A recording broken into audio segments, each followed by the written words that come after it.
En la celebración del Día Internacional del Medio Ambiente, las organizaciones ambientalistas salvadoreñas centraron sus reivindicaciones en dos cuestiones básicas. La primera, la aprobación de la Ley del Agua, y la segunda, la aprobación de una ley que prohíba definitivamente la minería en el país, lo cual también está muy relacionado con el tema del agua. Entre tanto, en la Asamblea Legislativa se dilata la discusión de esta ley y el Pleno no consigue ratificar la reforma constitucional que dé el acceso al agua a la categoría de derecho humano irrenunciable. En el último intento, el PDC condicionó su apoyo a que se ratificara igualmente la prohibición constitucional de los matrimonios del mismo sexo.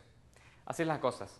Mientras la derecha parlamentaria juega en el marco legal para el agua que demandan ambientalistas y comunidades, proyectos como el de una empresa envasadora de bebidas SAP Miller en Nejapa amenazan el abastecimiento para la población. Es bien sabido que a las transnacionales no les gusta que los estados pobres como El Salvador regulen el uso de las materias primas que ocupan para obtener sus millonarias ganancias. Una quinta parte de los habitantes del mundo no tiene acceso al agua potable, situación que hunde más en la pobreza a estas personas, pues conseguir agua que puedan consumir se convierte en una tarea diaria que consume una gran cantidad de tiempo y energía. También constituye una fuente de numerosas enfermedades. En El Salvador, según la encuesta de hogares de propósitos múltiples del año 2012, un 30% de los hogares en la zona rural no tiene acceso al agua, por cañería. Además, todos sabemos que el agua del chorro en este país está contaminada, por no hablar de las aguas de ríos y lagos, también contaminadas casi en un 100%. Hoy queremos apuntalar a los argumentos de aquellos que piden la ratificación del derecho humano al agua en El Salvador. Lo hacemos con la experta vasca Natalia Uribe, que además de militar en la Alianza por el Agua de El Salvador, ha trabajado en el país en proyectos de desarrollo local y es miembro de la organización suiza Waterlex. Soy Saúl Hernández Alfaro, bienvenidos a Francamente.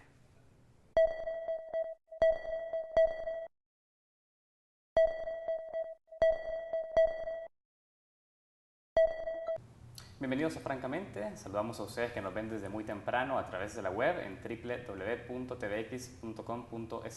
También saludamos a aquellos que nos ven desde sus hogares y les invitamos a participar de esta entrevista a través de las redes sociales en Facebook en francamente.tvx y en Twitter en @francamentetvx. Esta mañana queremos hablar sobre un tema que es un tema de agenda para este espacio. Hablamos del derecho humano al agua, del acceso al agua, y lo hacemos con un especialista en este tema, lo hacemos con Natalia Uribe. Ella es miembro de la organización suiza Waterlex, a quien quiero dar la bienvenida esta mañana al set. Muchas gracias. Quiero que, primero que nos comente qué es lo que, en el marco de qué evento es que nos visita acá a El Salvador. Muy bien, pues yo represento a una organización que se llama Waterlex, que es una organización internacional con sede en Ginebra, en Suiza, que trabaja específicamente para la realización del derecho humano al agua y saneamiento. Bien. Y estamos organizando a nivel regional diferentes talleres, ¿no?, para acompañar precisamente procesos, ¿no?, de cómo realmente se lleva a la práctica este derecho, ¿no?, qué implicaciones tiene y cómo se puede contribuir a ponerlo en práctica, ¿no?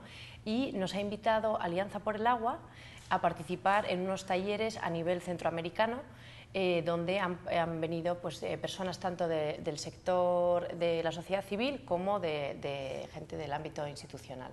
Natalia, me gustaría que nos explicara por qué es importante la aprobación de una ley general de aguas en un país también en el cual ya está comprobado que aproximadamente solo un 9% de ríos y riachuelos en El Salvador es agua de buena calidad, es decir, un gran porcentaje es agua que está contaminada, o por lo menos no es de consumo humano. ¿Por qué es importante tener una ley de aguas en un país con esa característica? Bueno, yo creo que es importante en cualquier país, ¿no?, porque al final estamos hablando de un recurso que es único y que es totalmente insustituible, ¿no?, y que es vital para la vida, pero no solamente para la subsistencia, sino realmente para la vida, para el desarrollo de las personas. Sabemos que tiene un impacto enorme, por ejemplo, en la salud, ¿no? Si no tenemos acceso a agua potable y a un saneamiento adecuado, sabemos de muchísimos niños, y aquí también, ¿no?, que enferman por diarrea. Luego tiene un impacto enorme en la salud, tiene un impacto también muy importante en la educación, porque los niños que no pueden asistir a las escuelas cuando están enfermos por razones que tienen que ver con el agua en mal estado. Sabemos que es un tema que impacta especialmente además a las mujeres, porque son principalmente ellas las que van a buscar el agua cuando no lo tienen cerca de sus hogares, son especialmente ellas las que tienen que cuidar a los niños y niñas que se enferman y por tanto no pueden realizar otro tipo de actividades productivas, otro tipo de actividades educativas, con lo cual también, o sea, vemos que tiene un impacto muy importante a nivel de desarrollo humano, ¿no? Y luego también hay que tener en cuenta que tiene un importante impacto a nivel económico en los países, ¿no? La Organización Mundial de la Salud calcula, por ejemplo, que por cada dólar que se invierte en agua y en saneamiento, se convierte en hasta $8 de beneficio precisamente al ahorrarse en gastos de salud, en gastos en bajas laborales, ¿no? Luego también es una inversión a todos los niveles fundamental, ¿no? Entonces estamos hablando de un tema prioritario que hay que regular y que hay que enmarcar y hay que poner unas reglas, ¿no?, del juego. Claro. Bueno, ya hemos conocido cuáles son los impactos a nivel también de ahorro para el Estado, ¿no? El hecho de no invertirlo en educación, perdón, en salud por temas de enfermedades derivadas de esto, pero ¿qué aspecto viene a regular una ley de aguas específicamente? ¿Cuáles son esos aspectos que viene a regular? A ver, aquí lo que nos parecía a nosotros importante aportar es el tema de incluir el derecho al agua dentro del marco de esta ley, ¿no?, que regula un poco el uso, gestión y también enmarca los roles, las funciones de los diferentes organismos, ¿no?, que van a tener que gestionar el agua en el país, ¿no?, a diferentes niveles. Entonces, lo que nos parece importante es qué supone incluir y reconocer el derecho al agua en este marco, ¿no? Pues por un lado es importante que sepamos que El Salvador tiene ya unos compromisos en relación al derecho al agua y saneamiento, ¿no? A nivel internacional, Naciones Unidas en el año 2010 reconoce ya formalmente, oficialmente, después de muchos años, ¿no?, de luchas por parte de muchas organizaciones, este derecho humano, ¿no?, como un derecho humano fundamental para la vida y también para la realización de otros derechos humanos, ¿no?, como la salud, un nivel de vida adecuado, ¿no?, como veíamos. Entonces, El Salvador es uno de los países que firma esta resolución, que aprueba esta resolución y que además ha ratificado tratados de derechos humanos a nivel internacional que incluyen este derecho, con lo cual El Salvador tiene ya obligaciones de cumplir, ¿no?, con este derecho. Entonces, aquí ahora lo que se está poniendo un poco en juego es de qué manera El Salvador, esos compromisos que ya tiene a nivel internacional, de manera coherente, ¿no?, es capaz de introducirlos dentro de su legislación nacional también, ¿no? ¿Es posible regular en esta materia cuando en la Constitución no está ratificado aún el derecho humano al acceso al agua? Sí es posible. A ver, tenemos diferentes ejemplos de países que han reconocido el derecho humano en su Constitución o en leyes, o que no lo han reconocido ni en Constitución ni en leyes, pero que en la práctica lo están llevando a cabo, ¿no? Entonces, al final, lo importante, lo que queremos es que realmente se garantice, se realice, ¿no? Y las vías de ponerlo dentro del ordenamiento jurídico de un país son vías que obviamente son pasos importantes, ¿no?, que le dan ese marco jurídico interno, ¿no?, y entonces es importante, pero no es condición imprescindible. Lo ideal sería pues que se pudiera incluir en ambos, porque ahora precisamente hay este debate y hay esta discusión, ¿no?, pero bueno, que en cualquier caso es importante incluirlo en la ley. Para el caso de El Salvador sería importante incluirlo en una ley. Se lo pregunto porque usted nos dice, bueno, hay experiencias en las cuales no hay ninguna ley ni una ratificación constitucional, pero sí se está llevando a cabo. En el caso de El Salvador no hay ninguna de las tres. O no sé, me gustaría que me explicara eso.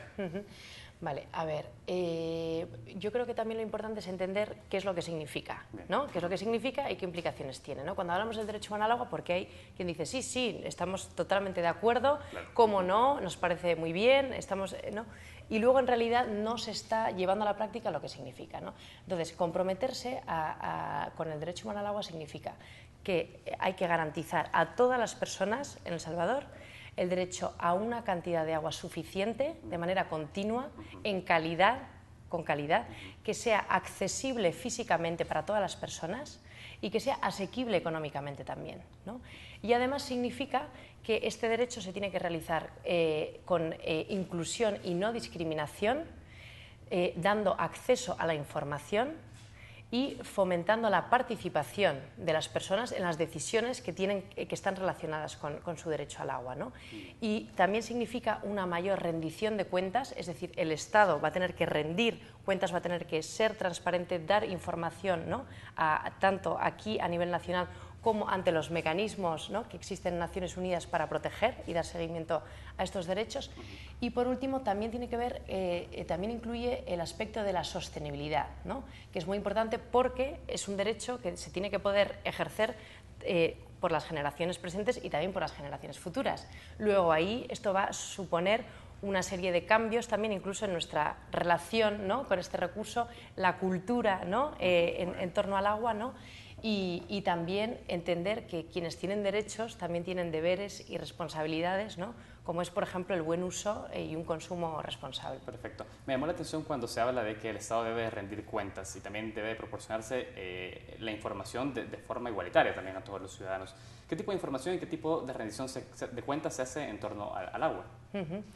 Pues, por ejemplo, un tema que es muy importante cuando hablamos de derecho al agua también es el que se trata de un derecho de realización progresiva, ¿no?, que muchas veces los estados se resisten o no quieren reconocer este derecho porque dicen, ya, es que nosotros, como no tenemos medios económicos, no podemos de la noche a la mañana garantizar que toda la población tenga este derecho garantizado, ¿no? Y es importante aclarar que el derecho humano al agua y saneamiento no significa que de la noche a la mañana se tenga que estar cubierto para todo el mundo, ¿no? Pero sí significa que el Estado tiene un compromiso claro, que va a tomar medidas de forma progresiva, que tiene un plan que lleva hacia ese acceso universal, hacia esa garantía universal, y tiene una serie de metas de cómo voy a encaminarme hacia ese acceso universal. Y, por supuesto, de poco nos sirve tener una constitución, unas leyes y un plan si no le dedicamos los recursos necesarios. Luego, tiene que ser un plan de acción con unos recursos correspondientes, ¿no? Y ahí es donde el tema de la transparencia es importante, porque hay algunas organizaciones con las que he estado hablando aquí estos días, organizaciones locales, ¿no?, que están trabajando en este tema muy de cerca, me comentaban cómo habían hecho un seguimiento del presupuesto nacional del Estado, ¿no?, y en dónde se estaba invirtiendo. Y veían que en temas de agua y saneamiento el Estado no estaba invirtiendo y que dependía prácticamente de la cooperación internacional, ¿no? Entonces, cuando estamos hablando de que es un derecho humano y de que el Estado se tiene que encaminar de manera progresiva, eso no es una excusa para decir, bueno, como es una cosa progresiva, pues ya veré cómo me las apaño y a ver si viene alguien ¿no?, a ver si viene la cooperación a solucionarme el tema. Claro. Entonces, significa que el Estado está obligado a poner todos los recursos disponibles, ¿no?, para ir en ese camino. En definitiva, tiene que ser transversal también a la hora de diseñar presupuestos. O sea, el Ministerio de Hacienda debe estar incorporado también en la estrategia del derecho al agua. Bueno, yo creo que ahí depende de los mecanismos que haya en particular aquí de coordinación o de organización, de planificación entre los diferentes ministerios, pero lo que está claro es que el Estado tiene que priorizarlo en la agenda y que si realmente es una prioridad tiene que dedicarle los recursos y además hacer transparente esa información para que la gente también sepa y pueda dar seguimiento a qué tanto se está invirtiendo. Y ahí entra también, es importante porque eso nos permite ver el tema que mencionábamos antes de la no discriminación, ¿no? Porque muchas veces nos encontramos con gobiernos o con organizaciones que dicen, bueno, si nosotros no discriminamos, ¿no?, pero una cosa es no discriminar activamente, que entendemos que no es lo que queremos, ¿no?, pero otra cosa es que, de hecho, cuando vemos las tasas de cobertura entre el ámbito urbano y rural en El Salvador, por ejemplo, vemos que hay grandes disparidades. Y vemos que hay grandes disparidades también en cuanto a las tarifas que se están pagando, ¿no?, como gente en ámbitos urbanos, y esto pasa también en muchos países, en zonas favorecidas están pagando mucho menos por el agua que gente en situaciones de mucha más vulnerabilidad, ¿no? Tengo que ir a un corte y quiero que hablemos de eso ya más en detalle al volver de la pausa. Vamos rápidamente a nuestro primer corte y enseguida volvemos a Francamente.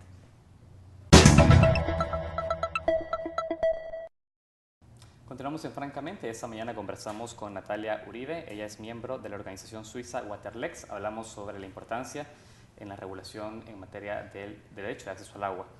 Hablamos antes de ir al corte, bueno, ya explicábamos la importancia también, cuáles son los impactos tanto para el nivel del Estado como para la población, el hecho de tener una ley de aguas. Yo quiero saber ya de forma operativa cómo una ley viene a distribuir este acceso de manera proporcional dentro de la población. Digo, debe ser proporcional, no debe ser de esa misma manera. Me gustaría que podamos entrar en eso operativo. ¿Cómo es que una ley viene a regular eso? ¿Qué aspectos son los que toca para que el Estado logre distribuir de forma equitativa el agua, supongo? Claro, pues lo que es muy importante es eso, que se define el uso y la gestión, ¿no?, del agua y también el tratamiento, ¿no?, de las aguas residuales. Y lo que es muy importante es que se establece claramente las responsabilidades y los roles de los diferentes organismos, ¿no? Es decir, si, por ejemplo, si ANDA va a realmente ser el ente responsable de gestionar los servicios de agua en el ámbito rural, sí o no, y de qué manera y con qué, y ¿no? Cuáles son esos roles, esas responsabilidades, para tener claramente también delimitado quién se encarga de qué, para realmente poder hacerlo operativo, ¿no? Porque muchas veces vemos que hay procesos de descentralización, que se descentralizan competencias, no se descentralizan recursos. Entonces, bueno, aquí estamos hablando de realmente dar a cada ente, ¿no?, la capacidad de realmente llevar a cabo ese rol marcado en la ley. Perfecto. Se habla de la necesidad también de hacer un uso responsable del recurso hídrico, porque por ahí se conocen casos en los cuales hay un consumo irresponsable, se dice, del agua. Hablo en algunas ocasiones de empresas que instalan operaciones en determinados territorios y están haciendo un uso importante de agua, de recurso hídrico en metros cúbicos, y que hay poblaciones en paralelo que en esa misma circunscripción, digamos, no tienen agua. Entonces, ¿cómo se viene a regular este tema del uso responsable del agua? Me parece un tema muy importante porque muchas veces cuando se habla del uso responsable del agua miramos a las personas de manera individual, y es cierto, ¿no?, que todo el mundo, ¿no?, aunque tengamos ese derecho al agua, tenemos también la responsabilidad, ¿no?, de cuidarla, de preservarla, de no contaminarla, ¿no?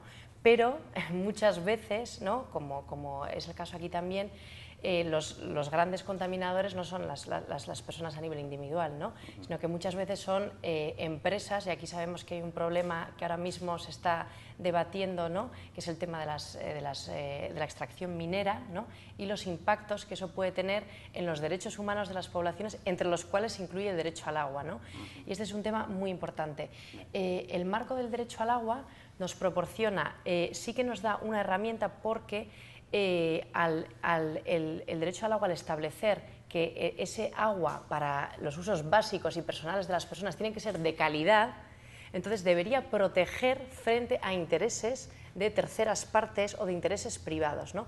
Y conocemos ya casos en que, por ejemplo, un caso en Argentina, en Chacras de la Merced, en los que una empresa petrolera contaminó las fuentes de agua de una población indígena, y el tribunal, apelando al derecho al agua de esas poblaciones, al final puso una orden contra la empresa petrolera y les demandó. Estuvieron obligados a limpiar esas fuentes de agua y en el transcurso de ese tiempo a suministrar agua en cantidad suficiente a esas familias, ¿no? Entonces, son ejemplos que vemos cómo el derecho al agua puede ser una herramienta precisamente que nos puede servir en casos de este tipo, ¿no?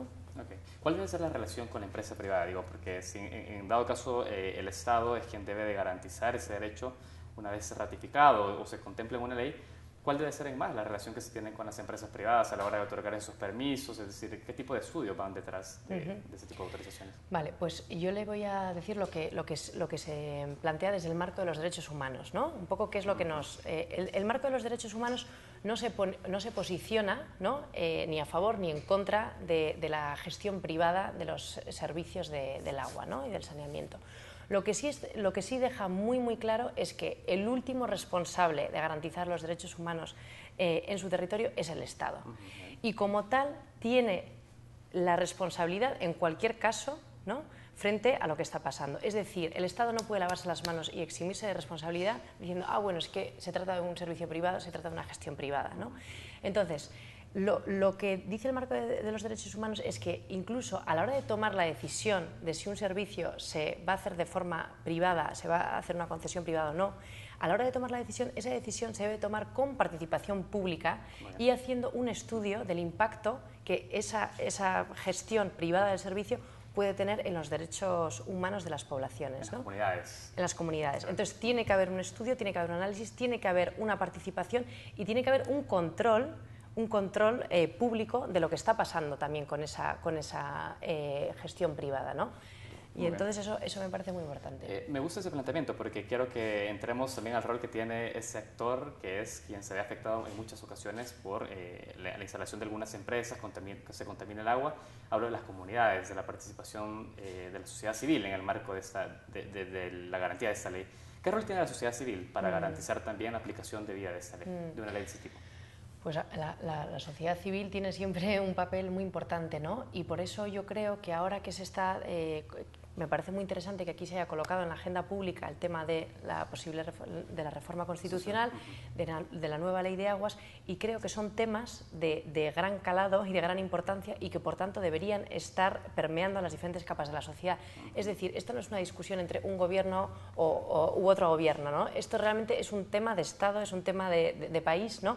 Y que por tanto es muy importante que las organizaciones de la sociedad civil y en particular aquellas que conocen de cerca el tema, que están trabajando el tema, que están a pie de pista, ¿no? con las dificultades que hay en las comunidades, que estén involucradas en este proceso, ¿no? Sé que, por ejemplo, el Foro de Agua está haciendo recomendaciones, está haciendo aportes, sé que hay muchas organizaciones, ¿no? Y me parece importante que esos aportes de la sociedad civil tengan espacio para canalizarse en el debate que está habiendo. En definitiva, vienen a aportarle sostenibilidad a una política de ese tipo, ¿no? La participación de la sociedad civil.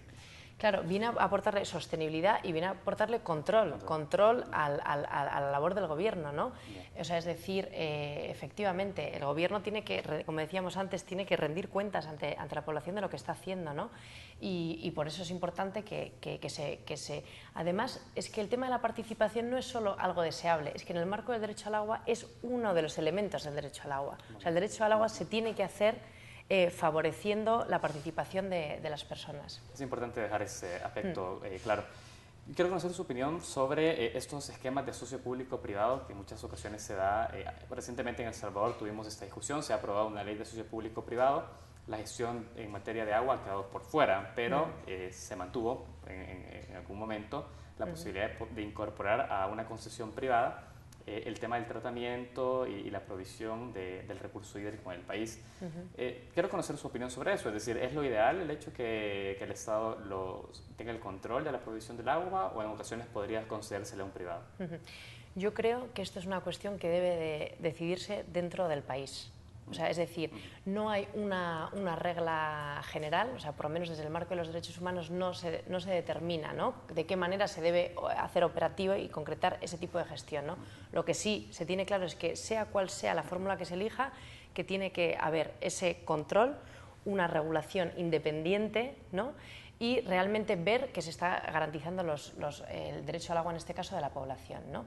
Pero lo que sí que es importante es que esa discusión se lleve a cabo con la participación de las organizaciones que están trabajando en el tema, ¿no?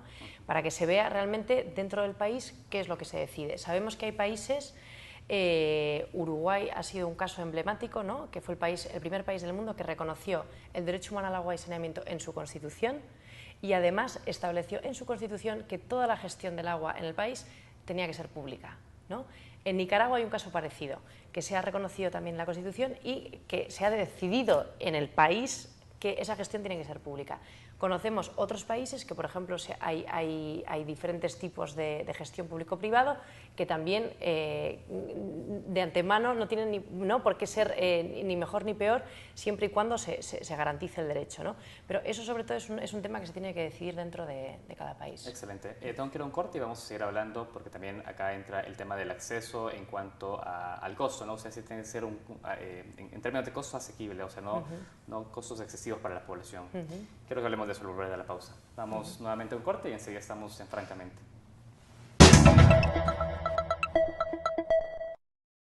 Continuamos en Francamente. Quiero que hablemos del tema del acceso, sobre todo en términos monetarios. ¿Cómo debe ser regulado en términos monetarios la forma en cual las personas pueden acceder al agua? ¿Cómo se regula esto? A ver, efectivamente el tema del acceso económico es uno de los criterios, ¿no?, de los componentes del derecho humano al agua y saneamiento, ¿no? Porque nada nos sirve si tenemos acceso al agua, pero a un costo que realmente al final la familia no lo puede pagar, ¿no? Entonces el tema de la asequibilidad es fundamental. Y además aquí es importante derribar un mito, que es el que muchos argumentan, ¿no?, que es el de que el derecho humano al agua y saneamiento significa que el agua debe ser gratis para todo el mundo, como norma general, ¿no? Y esto es importante también que quede claro que esto no es así, que el derecho humano al agua no dice que el acceso al agua debe ser de forma gratuita como norma general, pero lo que sí dice es que nadie se puede quedar sin su derecho al agua garantizado por cuestiones económicas, ¿no? Entonces, Por ejemplo, el Programa de Naciones Unidas para el Desarrollo, ¿no?, para tener un indicador, calcula que no más del 3% de los ingresos familiares mensuales deben dedicarse para pagar servicios de agua y saneamiento, ¿no? Entonces, 3%. Este es un indicador. Pero, por ejemplo, cuando hizo el Programa de Naciones Unidas para el Desarrollo su informe de desarrollo humano dedicado al tema de la crisis del agua, se veía como en El Salvador, por ejemplo, las familias más pobres estaban pagando hasta el 20%, ¿no?, de sus ingresos. Entonces estamos hablando que realmente de algo que pasa muchas veces, ¿no?, y es que al final las personas más pobres están pagando más por el agua, ¿no? ¿Y por qué? Porque precisamente están fuera del servicio público de la gestión, ¿no?, de la canalización. Entonces tienen que acudir a vendedores informales, a comprar botellas a través de intermediarios, y todo eso va subiendo el coste, ¿no? Entonces, por eso es importante que cuando hablamos del derecho al agua, primero se priorice a aquellas personas que están en situación de más desventaja, ¿no?, y no nos fijemos solamente en siempre atender a las personas del ámbito urbano que ya tienen, ¿no?, el derecho garantizado, ¿no?, sino que realmente veamos cómo podemos hacer que las personas del ámbito rural estén pagando una tarifa justa y no estén pagando más, por ejemplo, de esos indicadores, y buscar soluciones de subsidios, ¿no?, diferentes tipos de subsidios, en algunos casos que lo puedan hacer operativo.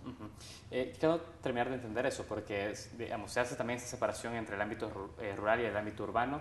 Es porque usted dice, es decir, su crítica va en el sentido de que por lo general la gestión en la provisión del agua se hace de igual manera en zonas urbanas y rurales, sin tener en cuenta las condiciones de cada uno de esos lugares, o por qué. No. Efectivamente, se tiene que tomar en cuenta las condiciones de cada lugar, ¿no? Y lo que es importante es que en cada territorio, ¿no?, por ejemplo, pues en cada municipalidad, ¿no?, se garantice ese derecho al agua según las condiciones, ¿no?, los recursos, la posibilidad de pago que haya, ¿no?, y se gestione a esa escala. Lo que tiene que haber claro es que a nivel rural se garantice y se tenga claro quién es el responsable o quiénes son los responsables de garantizarlo, ¿no? Y que no, porque en muchos países vemos que en ese proceso de descentralización hay un ente a nivel nacional, pero que luego al final tiene una parte de responsabilidad de la municipalidad, otra parte... y no quedan claras las responsabilidades, y a la hora de las horas en el ámbito rural está más desatendido y las personas están pagando más por el agua o no están accediendo a los servicios con calidad, ¿no? Quiero conocer cómo es la situación, no sé, si a nivel regional o a nivel iberoamericano, sobre el tema agua, es decir, en cuanto al acceso en términos monetarios, porque uno pensaría, no es que se ha mercantilizado el derecho al agua, y es por eso que ahora estamos como una dinámica de mercado. En la medida que vos tenés mayor capacidad adquisitiva, puedes adquirir más agua. ¿Cómo se ha dado eso en la región? A ver, yo creo que la región, o sea, en América Latina, por ejemplo, ha sido una región bastante pionera en todo lo que tiene que ver con el tema del derecho humano al agua y saneamiento, ¿no? Yo creo que ha sido una región donde ha habido, mucho antes de que se reconociera en Naciones Unidas, ha habido muchos ejemplos de luchas, de reivindicaciones sociales que venían también desde la sociedad civil. No es casualidad tampoco que haya sido Bolivia, después de la famosa Guerra del Agua en Cochabamba, ¿no?, que precisamente fue un tema de una gestión privada llevada a cabo de una forma pues muy negativa, con un impacto muy negativo en el derecho al agua de las poblaciones. No es casualidad que Bolivia haya sido el país que haya promovido en el seno de las Naciones Unidas la resolución a favor del derecho al agua y saneamiento, ¿no? Y que en América Latina haya varios países como Bolivia, Ecuador, Nicaragua, México, Uruguay, que han reconocido ya el derecho humano al agua en su constitución, ¿no? Entonces, en este sentido, creo que es una región donde a nivel de discurso y a nivel de reconocimiento se ha avanzado mucho.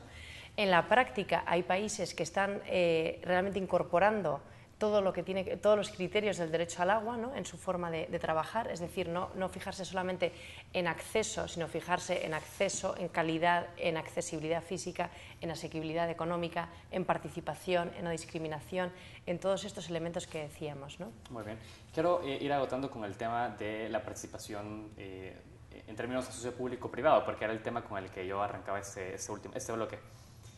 Usted decía, bueno, no es necesario o no está determinado o no está escrito en piedra, si se quiere, si va a ser el Estado o una empresa privada concesionada quién va a tener a cargo la gestión, ¿no? El tratamiento del agua. Pero yo se lo preguntaba precisamente por el hecho de que no existe el riesgo de que al ser gestionada o en dado caso tratamiento por un privado, se entre en esa dinámica de mercado, de que el quien tiene más es el que accede, o no existe ese riesgo en ese término. Sí, pero es que ese riesgo existe también aunque la gestión sea pública, me refiero. Ahí el problema es que no se vea el tema de garantizar la no discriminación, ¿no? Y la igualdad.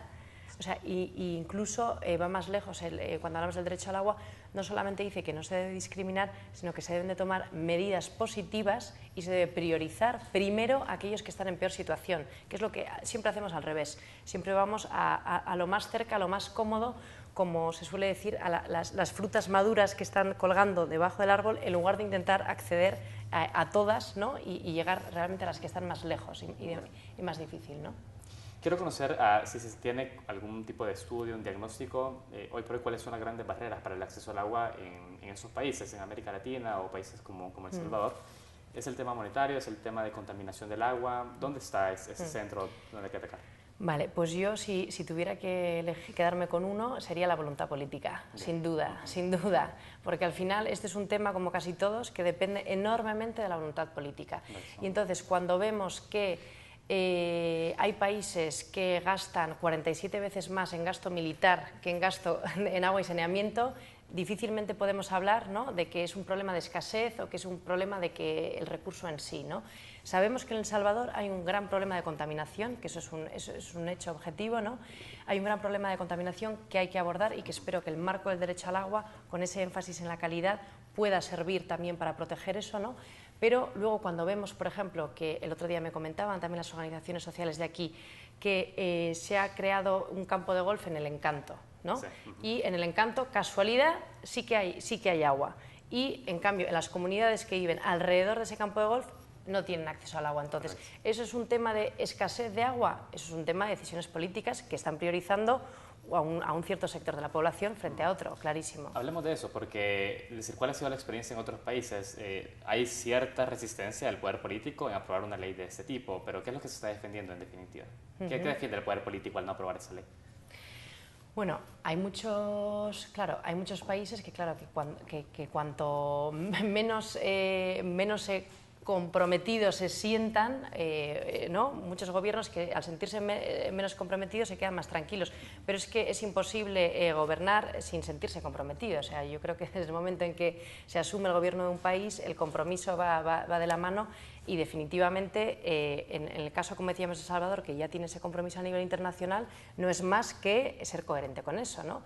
Y entonces ir dando pasos. Entonces nadie le va a exigir al Estado de El Salvador que de la noche a la mañana tenga, como decíamos, todo el tema solucionado, pero definitivamente que se le va a exigir que vaya dando pasos en esa dirección. Es que sí, no hay de otra, ¿no? Claro. En definitiva, quizás lo que se está protegiendo también es intereses de grandes empresas. Hablábamos del tema del Encanto, ¿no? Que son grandes construcciones de residenciales que por supuesto son de acceso para pocas personas, por lo caro de sus casas, ¿no? ¿Es que se está protegiendo también los intereses de la industria de la construcción cuando se habla del tema de derecho al agua? Sí, en el tema del agua, eso, hay muchos intereses, como pueden ser los de la construcción, como pueden ser los de la minería, como pueden ser incluso las empresas que venden luego agua embotellada, ¿no? Claro. Entonces, definitivamente hay muchos intereses privados detrás. A mí lo que me parece interesante es que el derecho humano al agua lo que pretende es proteger a las personas frente a esos intereses privados, ¿no? Y también frente al Estado. O sea, a mí me parece importante porque eso da herramientas realmente para empoderar a las personas frente a esos intereses privados. Intereses de terceros, como lo he mencionado en algún momento. Tengo que ir nuevamente a un corte, ya es nuestro último corte y enseguida vamos a estar en este bloque conversando más en detalle. También me interesa también la industria minera, extractiva, cómo está teniendo impacto en la contaminación y el uso del recurso hídrico. Vamos a nuestro último corte y enseguida volvemos a Francamente. Continuamos en Francamente, estamos ya sobre el último bloque de la entrevista. Quiero que vayamos dando paso también a otra de las industrias que podrían estar, o que se ha comprobado más bien, que están contaminando el agua y hacen uso de ese recurso. Hablo de la industria extractiva, de la industria minera. Coméntanos cuál ha sido también en una región en la cual es de interés para grandes países o grandes empresas transnacionales el hecho de aplicar una industria extractiva. ¿Cómo está afectando eso a las comunidades y al agua? Pues claro, lo que está ocurriendo es que está provocando y tiene riesgo de provocar grandes problemas de contaminación, ¿no? Y sabemos que aquí en El Salvador ha ocurrido ya en alguna de las zonas y que después algún estudio de calidad de agua identificó unos niveles, por ejemplo, de hierro cientos de veces por encima de lo permitido, ¿no? Entonces, es decir, que sí se ha comprobado que efectivamente ha causado un perjuicio en la calidad, ¿no? En ese sentido, se está trabajando también ahora un estudio en la zona de Cabañas para hacer esa línea de base que luego permita efectivamente demostrar cómo era antes y cómo era después y buscar argumentos, ¿no?, para defenderse contra ese tipo de contaminación. Además, creo que aquí lo que es complicado también es que estamos hablando de temas de aguas también transfronterizas, ¿no?, porque tiene que ver también con Guatemala. Entonces, son temas que son delicados políticamente y sí que les invitaría, porque sé que está trabajando el tema en la Procuraduría de Derechos Humanos, precisamente de aquí, acá, y tiene un posicionamiento y ha hecho un estudio sobre este tema, que mañana precisamente presentan en Santa Ana. Excelente. ¿Debe de prohibirse la extracción, la industria minera paralelamente cuando se aprueba una ley de agua o puede convivir, es decir, una industria de minería a cielo abierto junto con una ley de agua? ¿No es incompatible o cómo se manejan esas dos cosas? A ver, lo que es incompatible es que ese tipo de industria esté generando una contaminación que va en contra de la calidad del agua y que no permita que ese agua luego pueda ser agua potable de consumo humano, ¿no? O sea, si estamos hablando del caso de la minería, ¿no?, del caso con Guatemala, que está directamente afectando al río Lempa, el cual suministra como a las 2/3 partes, me parece que es del país, luego está teniendo un efecto directo en ese agua que va a ser la que va a servir para uso de consumo, ¿no? Entonces, si se puede demostrar que efectivamente el impacto está afectando a la calidad de agua, pues definitivamente habría que prohibirlo. Es decir, dependerá del caso. Habría que hacer el estudio del impacto en la calidad del agua y de cómo eso perjudica a los derechos humanos, en este caso el derecho al agua, ¿no? Es decir, que no se han dado casos en otros países en los cuales se aprueba una ley de aguas y paralelamente se deroga una ley o más bien se prohíbe la minería metálica en esos países. ¿No se da esto de forma simultánea? Bueno, por ejemplo, hoy justo me llegaba un correo, ¿no?, de a nivel internacional que hablaba de El Salvador en particular como posible primer país del mundo que prohibiera de forma tajante las minerías extractivas por el impacto en la calidad de aguas. Y sobre todo en un país como El Salvador, que tiene ya, se considera en torno al 90%, hay quien dice más, de las aguas superficiales contaminadas, estamos hablando de un tema de seguridad también, ¿no? Claro. Se habla de estrés hídrico también. ¿Perdón? Se habla de estrés hídrico. Sí, sí. Digamos, en ese contexto sí es importante comenzar a cuestionar el tema de la industria extractiva, ¿no? Totalmente. Bueno, quiero saber también, y para ir aterrizando un poco y para que nuestra audiencia pueda saber a quiénes está impactando también el hecho que no exista una ley de aguas, porque uno, por lo general, uno puede estar en su casa, sabe que al abrir el grifo siempre caerá agua, va a la ducha, tiene la capacidad para comprar agua purificada. Es decir, a las personas por ahí en una zona urbana no les está afectando ese tema. Pero, digamos, con el objetivo también de poder llevarle a la población y poder explicarle mejor cómo afecta, me gustaría que pudiéramos describir a qué segmentos poblacionales está afectando el hecho que no exista una ley que regule el agua. Exactamente, pues yo creo que el tema de la ley y del derecho al agua precisamente lo que hace viene a proteger a aquellas personas que están en situación de mayor desventaja, ¿no? O sea, es decir, precisamente lo que intenta es poner un poco de control a los intereses privados, al propio Estado y precisamente dar esas herramientas, ¿no?, a la población y a las personas que están en situación de mayor vulnerabilidad, ¿no?, que puedan reclamar que es su derecho y que el Estado debe garantizarles ese derecho, ¿no? Entonces no es una cuestión de, bueno, si a un gobierno le parece bien, si el siguiente viene y ya no es su prioridad. No, es que reconocerlo como un derecho significa que a partir de ahora, ¿no?, realmente las personas van a poder exigirlo, van a poder reclamarlo y el Estado tiene esa obligación.